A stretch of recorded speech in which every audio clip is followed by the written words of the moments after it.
सियावर रामचंद्र भगवान की जय हो। बूढ़ा ठाड़ा की जय हो। सब संतन की जय हो।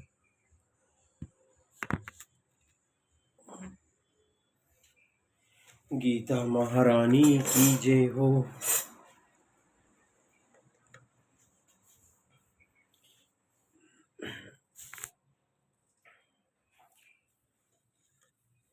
श्री परमात्माय नमः। दूसरा अध्याय।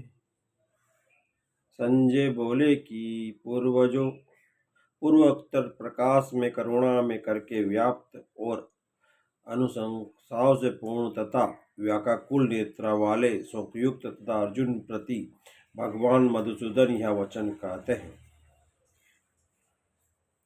हे अर्जुन, तुमको इस विषय स्थल में यह अज्ञान किस हेतु है प्राप्त हुआ है, क्योंकि यह न तो श्रेष्ठ पुरुषों के आचरण किया गया है, न ही स्वर्ग को देने वाला है, न ही कीर्ति को करने वाला है। इसलिए हे अर्जुन, नपुंसकता को मत प्राप्त हो, यह तेरे योग्य नहीं है। ये परंतप तुच्छ हृदय की दुर्लभता को त्याग कर युद्ध के लिए खड़ा हो। तब अर्जुन बोले कि हे मधुसूदन, मैं रणभूमि में भीष्म पितामह और द्रोणाचार्य के प्रति किस प्रकार बाणों से युद्ध करूंगा, क्योंकि हे मधुसूदन, वे दोनों ही पूजनीय हैं।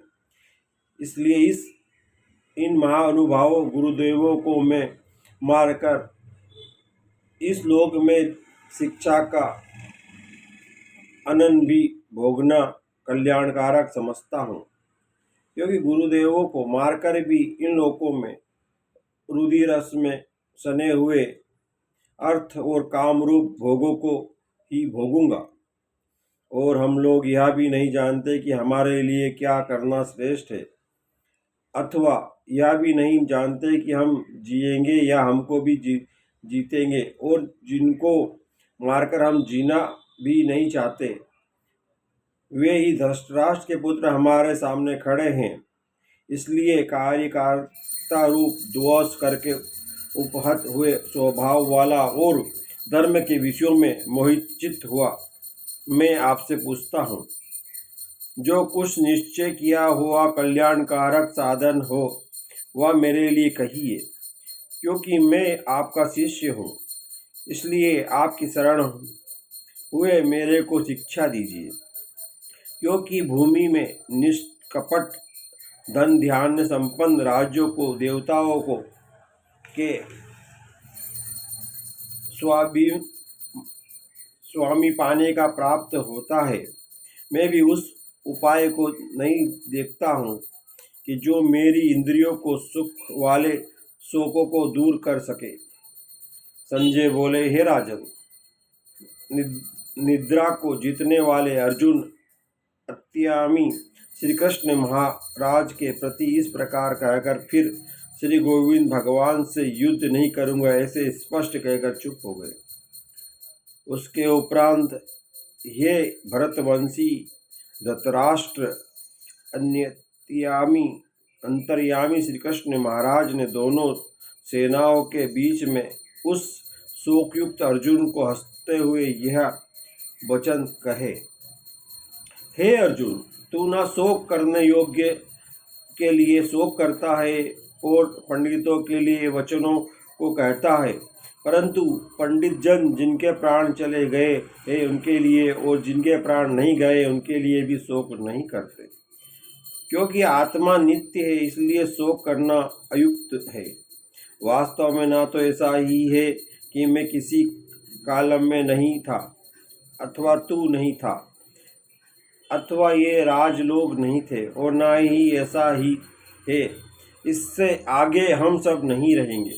किंतु जैसे जीवात्मा की इस देह में कुमार, युवा और वृद्धावस्था होती है, वैसे ही अन्य शरीरों की प्राप्ति होती है। उस विषय में धीर पुरुष नहीं मोहित होते, अर्थात जैसे कुमार, युवा और राजवावस्था स्थूल शरीर का विकार अज्ञान से आत्मा में भसता है, वैसे ही एक शरीर से दूसरे शरीर को प्राप्त होना रूप सूक्ष्म रूपी शरीर का विकार है।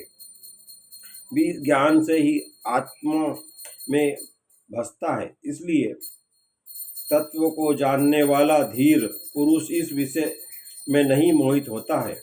हे कुंती पुत्र, सर्दी गर्दी और दुख सुख दुख देने वाली इंद्रिया और विषयों के संयोग तो क्षण भंगुर है और अनित्य है। इसलिए हे भरतवंशी अर्जुन, उनको तू सहन कर, क्योंकि हे पुरुष श्रेष्ठ, दुख सुख को समाप्त समझने वाले जिस धीर पुरुष को ये इंद्रिया विषय व्याकुल नहीं कर सकती, वह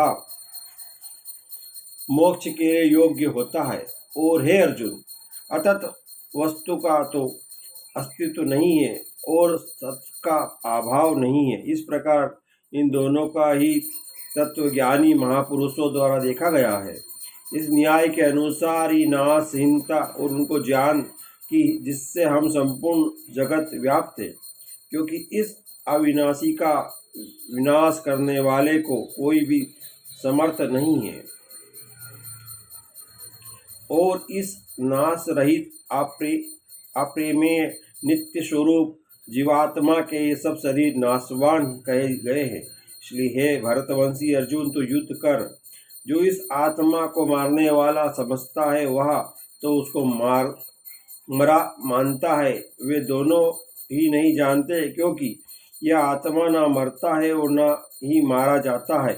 यह आत्मा किसी काल में भी ना जन्माता और ना ही मरता है, अर्थात यह ना आत्मा को करके फिर होने वाला है, क्योंकि यह आजन्मा है, नित्य है, शाश्वत है और पुरातन है। शरीर नाश होने पर भी यह नाश नहीं होता। हे प्रथापुत्र अर्जुन, जो पुरुष इस आत्मा को नाश रहित नित्य आजन्मा और अव्ययी मानते हैं, वह पुरुष कैसे किसको मरवाता है और कैसे किसको मारता है। और यदि तू कहे कि मैं तो शरीर के वियोग को शोक करता हूँ, तो यह भी उचित नहीं है, क्योंकि जैसे मनुष्य पुराने वस्त्रों को त्याग कर दूसरे नए वस्त्रों को धारण कर लेता है, वैसे ही जीवात्मा पुराने शरीरों को त्याग कर दूसरे नए शरीरों को प्राप्त हो जाती है। हे अर्जुन, इस आत्मा को शस्त्र नहीं काट सकता और ना ही इसको आग जला सकती है और ना ही जल इसको गीला कर सकता है और वायु ना ही सुखा सकती है, क्योंकि यह आत्मा अछेद्य है और यह आत्मा अगाध है, अकेग्य और अशोष्य है। और यह आत्मा निसंदेह ही नित्य सर्वव्यापक अचल स्थिर रहने वाला और सनातन है।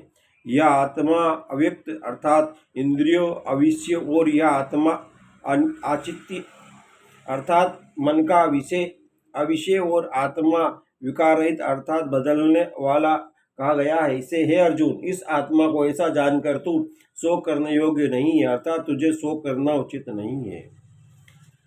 बोले कृष्ण भगवान की जय।